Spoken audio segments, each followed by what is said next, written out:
At this point, we'll move on to the issue that is on the ballot, and I say that in a singular form because there is only one on the ballot, and our format varies a little here. Instead of the 1-minute introduction followed by 4 minutes of talking, we simply open with 5 minutes for the proponent and 5 minutes for the opponent of the issue, and judging from their names in the program of their committees, they will, I'm certain, identify which they are, an opponent or a proponent. I hope they will. And we have substitutions for the names in your program.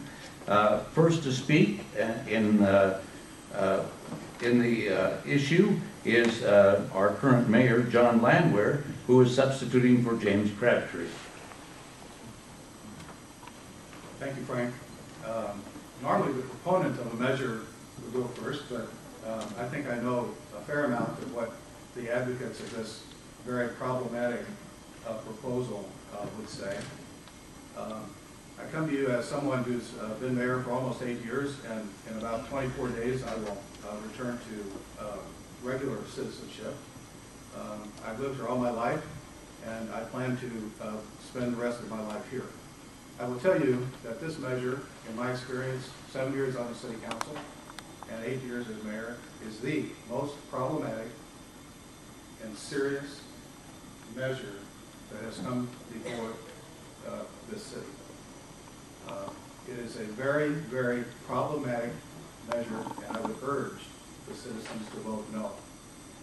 I would urge the citizens to vote no because when I'm acting as mayor and as representatives come forward with ideas, as city councilmen come forward with ideas and propose measures that will be applicable citywide, I'm kind of hard on the council, and I say, have you tested it? Do you know what the effect of this idea is? Have you researched it? Do you know what will happen when it is, if it is placed into the code?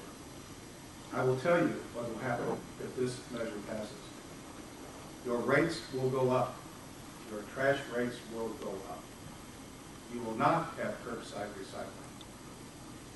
And the city will be subjected to significant litigation exposure. And I tell you that not because I'm an advocate. I tell you that because the facts indicate it completely. Your rates will go up because there will be no contract anymore. Our contract was bid based on citywide volumes, and we have one of the lowest rates in central Missouri for citywide curbside recycling. You only have to go immediately outside the city to know what your rates will be. It isn't a mystery. It isn't conjecture. Westview Heights pays $25 a month for once-a-week trash service and no recycling. Osage Beach pays $30 a month for curbside for once-a-week service and no recycling. So it isn't a mystery what will happen when Proposition A cancels that contract. Your rates will go up, and you will not have citywide recycling.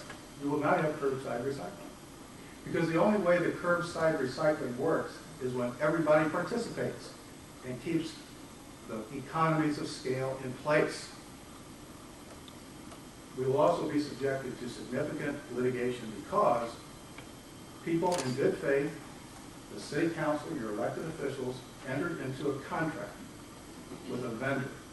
There was a bid process. Various bidders were invited, and the contract was aggressively negotiated. And we have that very good rate because it is a citywide contract to achieve those volumes of scale. When that contract is removed, we will be sued because it is a contract. And it will expose the citizens and the taxpayers of this city to significant liability.